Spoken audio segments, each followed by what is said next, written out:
audio content is a beautiful way to entertain the little mind and give them opportunity to imagine things, visualize things, complete the story with their own imagination and dream. Thank you, Olga. Welcome. To get started, please tell us, what do you do here at Lingokids? Hi, Amy, and thanks for inviting me over. Well, I lead the podcast at Lingokids and content strategy, which in simple terms means that I'm partially a ringmaster, if you like, partially a storyteller, and I'm partially a data nerd. And what I mean by this is I'm always trying to figure out how to make a 5-year-old giggle about math or gravity, but yet I need to align those giggles, if you like, with business objectives. So it's a lot of everything, but the main thing is I need to come up with the big ideas and also transfer those big ideas into really engaging stories for little listeners.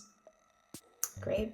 And how did you first get interested in podcasting and audio content?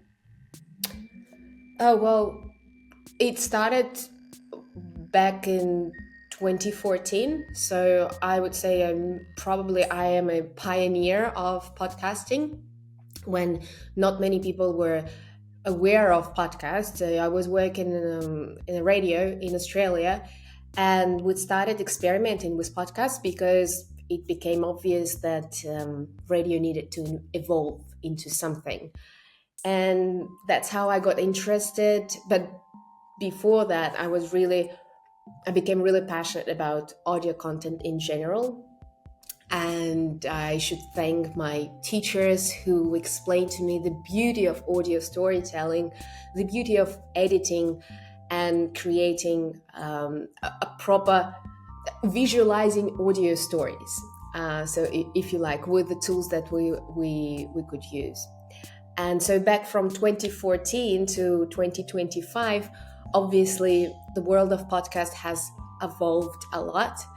And probably my dog would agree as well, who's an avid podcast listener. And yes, so that's how I got interested in podcast in general. And there was never one type of podcast that I was listening to or working on. It was from finance to art. And now I work in the kids content, which is obviously very different. But at the beginning of it, it's I guess it comes down to strong storytelling that brings all those different types of podcasts together. That's great. Sounds like a very fun job. What would you say is the best part of your job, the most exciting thing, something that lights you up about what you get to do here at Lingokids? Well, I probably will say something that most of my colleagues share and hold as a strong opinion, that the most exciting part is when we get feedback from our users. In my case, is our listeners, because I think whatever is put in a child's mouth, it's the most genuine thing that you will get back. And it can be negative, it can be positive, but there is nothing more, nothing purer than the reaction that you get from kids. And as a podcaster, I'm very lucky because we have a lot of tools that enable listeners to provide this feedback, commenting, right? So thanks to technology, we can have this almost an instant conversation, two-way conversation on the podcast platforms. So I guess that's the best part, getting those comments. Sometimes we get them via email, sometimes it's the kids, sometimes it's the parents who write us letters. But it's hard to beat this one.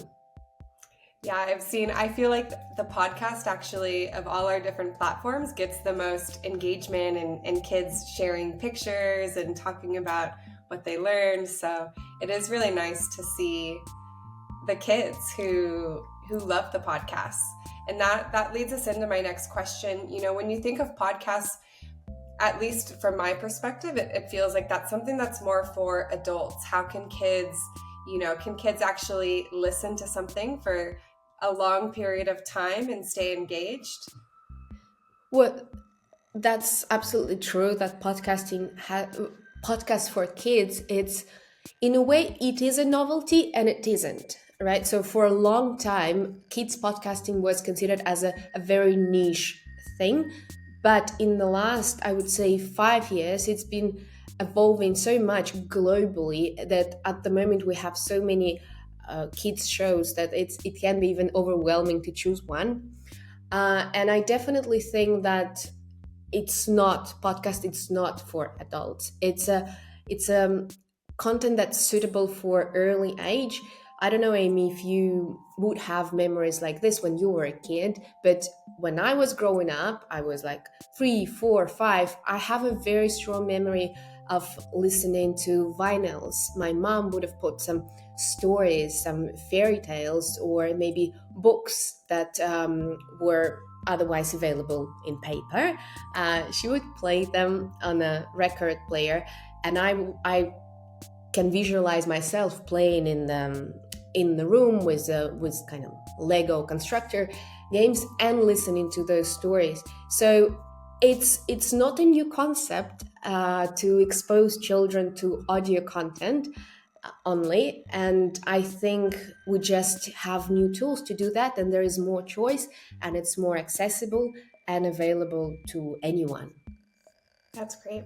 I also have memories of listening to storybooks on tape. I can think of the intro sound that was very magical, and yeah, I remember coloring while listening, and Yeah, not my exactly. parents, but the neighbors. I remember driving, to dance practice, and they would put that on for us while we were driving. Well, I think that's one of the key features of podcasting or audio content, if you like. It enables you to multitask. While on one hand you still continue listening, it can be active listening or non-active listening, but you can do something else, and partially the information is retained. It's not like you are present at a lesson or in a classroom. You don't have to stay active and answer questions.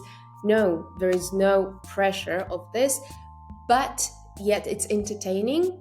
And in our case, it's also, we make sure that it's educational. But I think we'll get to it later. Yeah, that's actually my next question. How do you find that secret sauce for making these podcasts both entertaining and also educational at the same time? Well, I don't know if it's really a secret sauce, or maybe it's just I think it's shaped by the mission of the company and vision. And I'm not trying to sound corporate. It's truly, I think we embrace this vision and we try to create content. And by we, I mean my colleague across the board, the games, the videos, songs, all of that. So we try to make sure that it's always present in any content that we produce. In our case, when it comes to podcasts, I can't even tell you what comes first, the educational goal or our creative. But at some point, they always merge. So whether we start with a situation that we want to explore, and then we add, okay, what are the key learning that we want a kid to have, like as a takeaway, or the other way around, there is no priority. The priority is to make sure that the story would have a very strong storyline in itself, and that what engages the kid, that what keeps them stay with the story or wanting to come back to it. The learning effect, I would say, it comes on top. We sprinkle those learning within the story. That's great. And how do you plan? This is just my own curiosity. I'm a former educator, and my nephews love the Lingokids podcast. So just from my own personal curiosity, how do you decide what topics to focus on for, I know we have 3 podcasts, the Stories for Kids, the Music to Our Ears, and Lingokids Growing Up podcast. How do you decide what topics to cover for all 3? Well, they all three are very different. They each of them tries to talk to a different age group and tackle different aspects of child development. So if if you don't mind, I would focus on Stories for Kids. It's the flagship podcast. It's the biggest podcast. There are more than 200 episodes now already available to everyone, and it offers a very, very diverse scope of topics. So there, I would say every time we try to look for inner child, right? So we look inside and outside as well. We observe situations that take place in everyday life, on the street, with the kids, within the adult world, and also related back to how was I when I was this age, like age of 5, 6, the age of our listeners. So we kind of we look at it through the prism of a kid, and I think it's very, very important for any kid podcast to maintain this view. Like we don't create this for the kid from an adult perspective. No, we want to create it for children around the world from their perspective. So I guess observation skills come first, and then we try to wear those glasses from our childhood, or a hat of a 5-year-old Olga, and think what problems did I have at that point? How did I solve them? What was challenging? And that's how we start. Yeah, that's amazing, that coming from the perspective of it's podcast for kids, and not from the perspective of it's for kids, but with an adult lens. It sounds like it's been very healing to tackle everyday kid situations. Is there a podcast that stands out to you the most? A podcast maybe that you really enjoyed creating, or a theme that really resonated with you? It would be really hard to choose one, but I think, and I was thinking about it, what's my favorite episode, if there is one, and I wanted to share some, the funny one or the brightest one, but I always go back to the special episodes about bullying. We released them back in 2023, and that was a series of 4 episodes bound by the same storyline. And bullying, I think first of all, I think it's something that it's a concerning trend these days, more so than before, because of the digital tools that are available to kids. And yeah, we can't deny it. It's present in everyone's lives. But bullying was prominent when I was growing up. It was just it took different shape and form, if you like. So I think working on those series, I went through some sort of a healing process, not just addressing the situations from my childhood, but also giving another look and reconnecting with my inner child back from those days, but yet transferring it into the real world. And the other reason why it's stood out for me is because of the response we got, both from the kids and the parents. It came through, drawings. It came through comments and emails, longer format emails, saying that thanks to those series, kids opened up. So that's also really important, that a podcast episode can be a conversation starter, or an opportunity to start a conversation with your parent, or vice versa with your kid. So yeah, I would say the bullying series was a great revelation for me. Yeah, oof, I have chills just thinking about that, how big of an impact an episode on bullying can have for for kids, for families who are dealing with that. And it's another way to, yeah, like you said, to open that conversation without it being so personal, which Yeah. often makes it hard to have those conversations when it feels so close. And the podcast is a great way for parents to talk about these things in a more safe way. Yeah, Yeah, that's definitely. great. How can parents easily incorporate podcasts into their family routine, whether it's in the car or cleaning up the house? Are there any ways that parents who maybe are looking to bring podcasts into their kids' lives, that where can they start? How can they bring it in? Look, from what we know, and it's not just our like Lingokids knowledge. It's outside. It's there outside that the most common place where kids listen to podcasts is during the car rides to school or longer road trips. So I think that's a really good opportunity to try and see if kid really hooks up on the audio content whilst going to school, because obviously going to school, it's or kindergarten, it's a very busy time. There's lots of things going on. Maybe when they were preparing to go out, getting the lunchbox ready, all of that, and then you're in the car and you need that moment, both parent and the kid, to just come to your senses, relax. And perhaps that's where audio content kicks in instead of, just switching. Also, that's important. It allows a kid and the parent to switch to their attention to something else. And I think the power of audio is always bringing your attention to, like, centering and grounding your attention to something inside you. So that could be one as an example. The other one, we also hear from parents that they like, and kids as well, that they listen to the podcast before going to bed.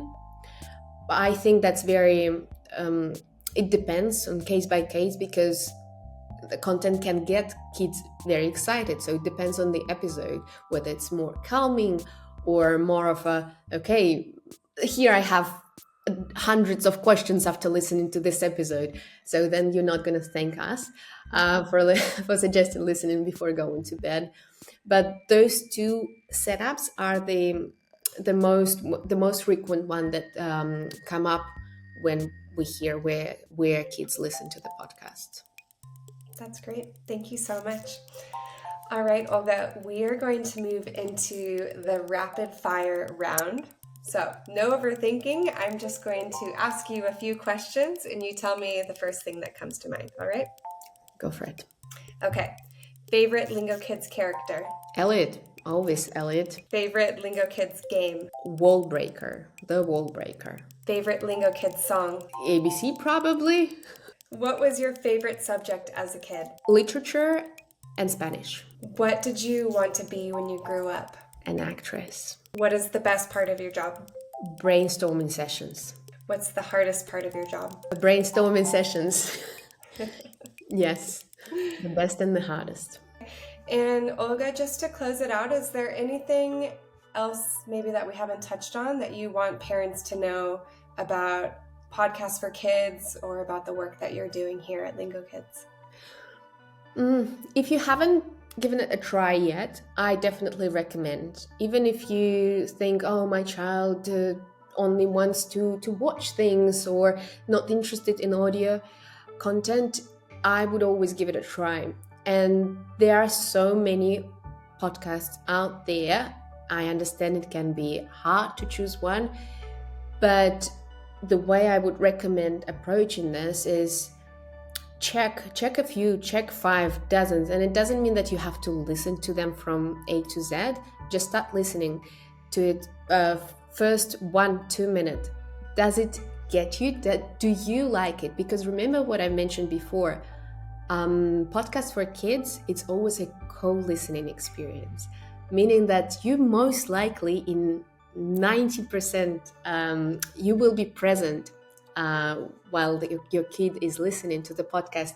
So you need to like it as well. I suggest start with something that you also like and give it a try. And might not work from the beginning. First episode might not be the right one, might be the wrong setting, or the kid might be just in a different mode.